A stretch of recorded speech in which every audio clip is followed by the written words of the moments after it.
Welcome to this 10-minute total for core. We're going to start on our back. So when you're ready, come down. Feet are flat to the floor to start. And let's just find that neutral position through the back. So we just push the lower back into the floor, arch it towards the ceiling. And again, push it towards the floor, arch it towards the ceiling, and then just settle into a midpoint. And you want to come back to this point as much as you can. So we're going to start off with a reverse crunch. So for this one, we're just going to use our abdominals, so ribs and hips drawing towards each other to flatten the back into the floor. As we do, the knees will just naturally come in towards us as we flatten the back, and then we release back to neutral. So we control it back. So rather than just letting the feet drop back to the mat and the back then arches up towards the ceiling, we want to control it in with the abs and then control it away so that we just go back to that neutral position. So in and then release. Feet just tap on the floor, so you've got the weight of the legs the whole time with the abdominals. Flatten the back, go back to neutral. So you use those abdominals, pulling your rib cage down towards your hips to draw the knees in, and then slowly and controlled letting them drift away from you. But I say with control rather than just letting them drop back to the floor. And you can start to make this more challenging by bringing the knees up so that they're over the hips, feet level with the knees. So they're a little bit heavier now.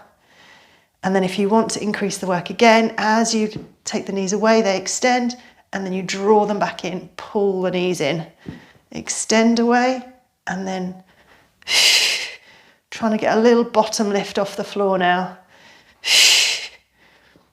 Extend away. Even if you're here and not extending the legs, try and lift the bottom off the floor as you flatten the back into the mat. Use those abs. Good. Extend away if you can. So I'm using the out breath because that's when I'm pulling everything in. It's easier then to release the breath. It's very hard to try and inhale while you're working so hard across the abs.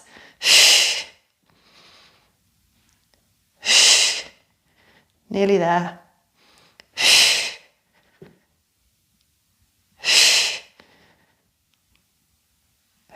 Remember, don't let the back start to extend towards the ceiling as you get tired.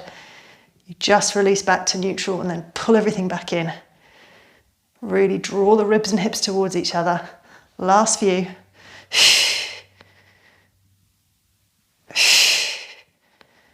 Good, last one.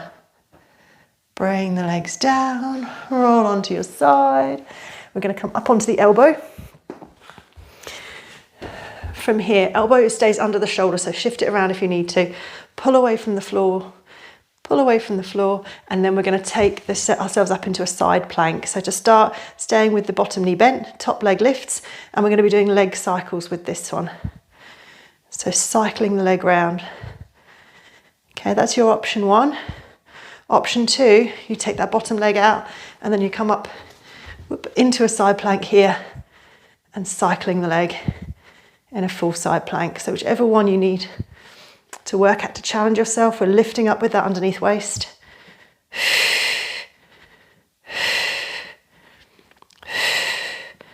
We are halfway. So if you need to, drop back down onto the knee to keep going, or try and stay up, it's up to you. Try and push yourself. Last 20 seconds. Lift up underneath. Don't let the waist drop. Suckle that top leg. We've got 10 seconds left.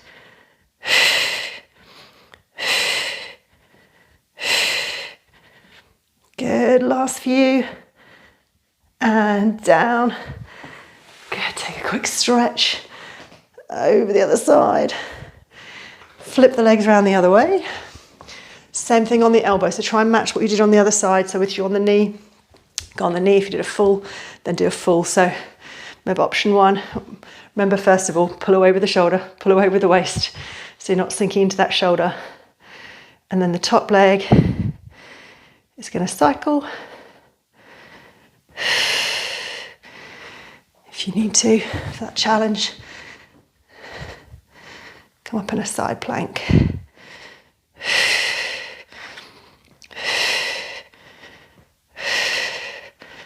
Keep it going.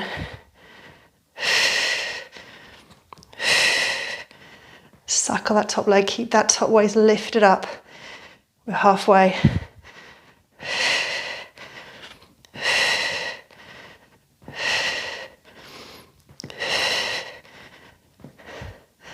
Keep breathing through it.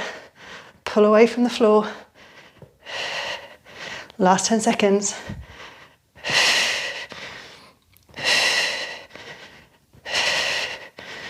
Nearly there. Pull away from the floor and down. Good, same thing, take a little stretch. Come over onto the mat. Onto all fours. So we want the knees far back, hands out in front, and then shift the weight over the wrist so you're in a kneeling plank for option 1. So remember, in your kneeling plank and in the full plank, as you come forward, you're scooping the tailbone under to a nice strong plank position rather than letting the bottom dip and the tummy extend towards the floor. So scoop up and under. We're going to pick up one leg. We're going to do 5 heel kicks, keeping the body as still as possible. 2, 1, switch to the other side. Same thing, lift the leg. 5, 4, 3, 2, 1. Good, now if you want to make this more challenging, come into a full plank. Same thing, tuck the tailbone under, nice strong plank position. Do those heel kicks.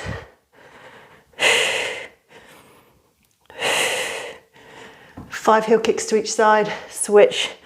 Strong through the center. It's nice and still through the body.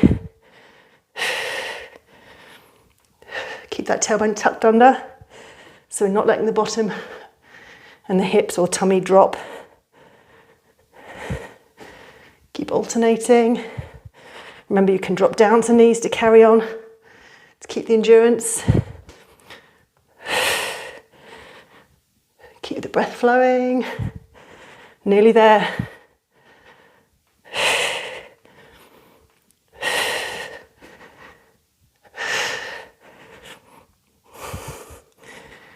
Nearly there. I think we've got last 10 seconds. Let's do one more set to each side in that time. 5. Keep the tailbone tucked under. Last 5 to finish. Good, come down. Take the weight back for a second, arms extended. Roll it up. Legs come round in front for the last exercise. So from this position, we've got our feet hip distance apart again. Easy version, arms are out in front, and we're going to roll back. So again, we're doing ribs to hips to curl back. So really working into those abdominals, deep abdominals. Ribs and hips pull towards each other, and this becomes your start position. And then we're going to reach to the side. As we do, we lift that leg. Come back to your start position, twist. So again, I'm exhaling, I'm lifting ever so slightly with the body, but I'm staying in that curl. Rotate one way, rotate the other. Lift the legs, so great for hip flexors, great for abdominals. Good, keep that rounded spine, so ribs and hips constantly pulling towards each other. And then as you twist, the opposite rib to hip sensation gets that twist. And then if you want to make it more challenging, hands come behind the head, same start position, so curl back, twist. So now you're trying to get elbow to knee, or elbow to opposite knee, I should say. But stay back, okay? If you come forward, you'll lose that work through the abdominals, so keep that hinge, or curl back, I should say, it's not a hinge. You're curling back towards the floor, ribs and hips pulling towards each other. If you need to rest, come back up, reset, curl back, carry on. Try not to take too long a break. We're trying to get that endurance up. The more tired I get, the more I'm thinking about drawing down through the front of the body, pulling everything in, keeping the breath flowing. Got a last 30 seconds. Make it easier again if you need to carry on. Remember, ribs to hips. Draw the tummy button in. Good, so nearly there. Last 10 seconds. Good, nearly there. Last ones to each side. And then come forward. Release it off. I'll tell you what, 10 minutes never feels so long as it does in a core session. If you need to have a little stretch out, then come to the mat. Extend your arms and legs in opposite directions and just hang out here for a moment before you, while you find your breath. Well done.